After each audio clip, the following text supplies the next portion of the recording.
Hello படேஸ். ஒரே ஒக்கட lemon juice 5 பேர் லைஃப முடிச்சு விட்டுருச்சு. தெரியாதனமா ஒருத்தன் பசிக்குதேன்னு ஒரு லெமன் ஜூஸ் போட்டு குடிக்க அந்த லெமனுக்குள்ள அடப்பட்டு இருந்த சாப்பாடு ராமனான ஒரு பேயுமே வெளியில வந்து தின்னு அவங்கள ஒரே பாடாப்படுத்திருது. இந்த ஒரு படமுமே 2025 பாகாசுரா ரெஸ்டாரண்ட் அப்படின்னு தெலுங்குல ரிலீஸ் ஆன ஒரு தரமான ஃபன்னி ஹாரர் ஸ்டோரி தான் பார்க்க போறோம். அகைன் இந்த மாதிரி தரமான படத்தை ஷார்ட் அண்ட் ஸ்வீட்டா பார்க்கறேன்னா சப்ஸ்கிரைப் பண்ண மறந்துடாதீங்க.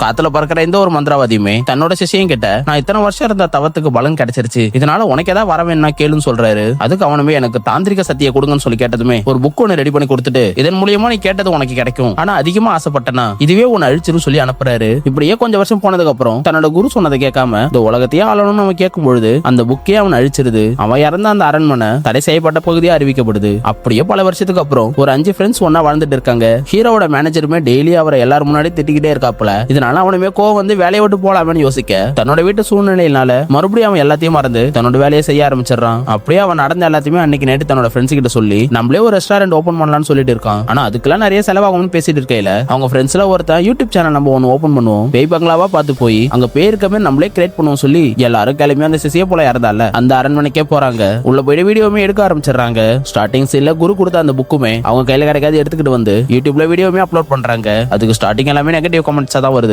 இதுக்கப்புறம் அந்த புக்கை திறந்து பார்த்து அதுல ஏதாவது கண்டென்ட் தெரியுமான்னு பாக்குறாங்க. அவங்க நினைச்சதெல்லாம் நடக்கணும்னா பூனையை வச்சு ஏதோ ஒன்று பண்ண சொல்றாங்க. அவங்க என்னென்னோ பண்ணி பாக்குறாங்கன்னா எதுவுமே நடக்கல. அதெல்லாம் பார்த்துட்டு இருந்த பக்கத்துல இருந்த ஒரு அகோரியுமே இந்த பூனையை வச்செல்லாம் அதெல்லாம் பண்ண முடியாது, ஒரு எலுமிச்சை பழத்தை எடுத்துக்கிட்டு சுடுகாட்டுல ஒரு சமாதி மேல போய் உட்காந்துக்கிட்டு நீங்க வச்சிருக்க புக்ல 2வது பக்கத்துல இருக்க மந்திரத்தை படிங்க, நீங்க நினைச்சது நடக்கும் சொல்றாரு. இவங்களுமே அவர் சொன்ன மாதிரியே பண்ணிட்டு இருக்கையில அங்க வந்து ஊர் மக்களா இவங்க ஏதோ சூனியம் பண்றாங்கன்னு சொல்லிட்டு அவங்கள வெளிவெளின்னு எடுத்து விட்டுறாங்க. இதுக்கப்புறம் ஒண்ணு வேணாம்னு சொல்லிட்டு அவங்க வேலையை பார்க்க போயிடுறாங்க. அப்படியே ஆபீஸ் முடிச்சுட்டு ஹீரோமே வீட்டுக்கு வரும்போது அங்க இருக்க பொருட்கள்லாம் செதறி கிடக்கு, சாப்பாடு எல்லாமே சாப்பிட்டு இருக்கு. அது மட்டும் இல்லாம அவங்க டெய்லி சாப்பாடு செய்றாங்க, ஆனா அவங்களுக்கு இல்லாம சாப்பாடு மட்டும் காலி ஆயிட்டே இருக்கு. சரி இதை யார் தான் பண்றான்னு கேமரா வச்சு செக் பண்ணி பாக்குறாங்க. அப்பதான் நம்ம சுடுகாடுக்கு எடுத்துட்டு போன அந்த எலுமிச்சை பழத்துல இருக்க ஒரு பேய் தான் அங்க இருக்க ஒருத்தரோட உடம்புக்குள்ள புகுந்து இந்த சாப்பாடெல்லாம் சாப்பிடுதுன்றது தெரிஞ்சுக்கிறாங்க. இதெல்லாம் தெரிஞ்சுக்கின அவங்களுமே அந்த எலுமிச்சை பழத்தை ஒரு கப்பல போட்டு அடைச்சு ஒரு தூரமான இடமா பார்த்து தூக்கி போட்டு வந்துடுறான். ஆனா அந்த எலுமிச்சை பழமும் இரவுக்கு முன்னாடியே அவனோட வண்டியிலே ஏறி அவங்க கூட வீட்டுக்கு வந்துருது. இதெல்லாம் பாக்குற எல்லாருமே வேற வழி இல்லாம திரும்ப அந்த அகோரிக்கிட்டே போய் எங்களை காப்பாத்துங்க சொல்லி கேட்க அதுக்கு அவருமே மந்திரிச்ச கருப்பலையை கொடுத்துட்டு இதை அந்த எலுமிச்சை பழத்தை சுத்தி போடுங்க, அதை தாண்டி இதால வர முடியாதுன்னு சொல்ல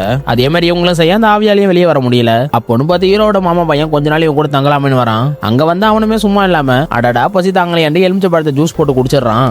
அப்ப அந்த ஆவியுமே இதுதான் சாக்கண்டு மொத்தமா அவன் உடம்புக்குள்ள பூந்துருது. அப்படியே சும்மா இல்லாம இவன் வழியாவே எல்லாத்தையுமே திக்க ஆரம்பிச்சிருது. அந்த ஆவிக்கு சோறு போடணும்ன்றதுக்காகவே கம்பெனில எல்லாருமே ஓவர் டைம் பார்க்க ஆரம்பிக்கிறாங்க. எவ்வளவுதான் என்னதான் தின்னாலும் அந்த ஆவிக்குமே பசி தீரவே மாட்டேங்குது. சரி இதுக்கு ஒரு முடிவு கட்டலாமன்னு ஹீரோட ஃப்ரெண்டுமே உனக்கு எது கொடுத்தா நீ போவன்ட்டு கேட்க அந்த ஆவியுமே என்னோட பேரு பகாசுரி நாயக், நான் எங்க அண்ணன் தானம் போட்டாலும் சாப்பிட போயிடுவேன், எதுக்குன்னா என்னோட பசியை மட்டும் என்னால கண்ட்ரோலே பண்ண முடியாது. என்னோட அம்மா தான் அவங்களுக்கு சாப்பாடு இல்லாட்டி என்ன நல்லாவே பாத்துக்கினாங்க. ஒரு நாள் அவங்களுக்குமே உடம்பு சரியில்லாம அவங்களுமே இறந்துட்டாங்க. அப்பையில இருந்து எனக்கு வீட்டுல எதுவுமே சாப்பாடு இல்லாம நானுமே பக்கத்து வீட்டுல போய் சாப்பாடு கேட்டேன். ஆனா எல்லாருமே உன்னோட பசி எங்களால தீர்க்க முடியாது, இங்க இருந்து போயிடு அப்படின்னு சொல்லி எல்லாரும் அனுப்பி விடுறாங்க. இதெல்லாம் நினைச்சிட்டு நானுமே எங்க அம்மாவோட சமாதியில உட்காந்து அழுதுட்டு இருக்கும் பொழுது அந்த சமயம் பார்த்து யாரும் உங்களுக்கு படைக்கிறதுக்காக சாப்பாடு வச்சிருந்தாங்க. அப்படியே அங்க நான் டெய்லி சாப்பிட்டு என்னோட பசியை போக்கிட்டே இருந்தேன். அப்பதான் ஒரு நாள் ஜெமின் இறந்துட்டாரு சொல்லிட்டு அவருக்கு படையல் வச்சாங்க. அதையும் நான் எப்பயும் போல எடுத்து சாப்பிடல.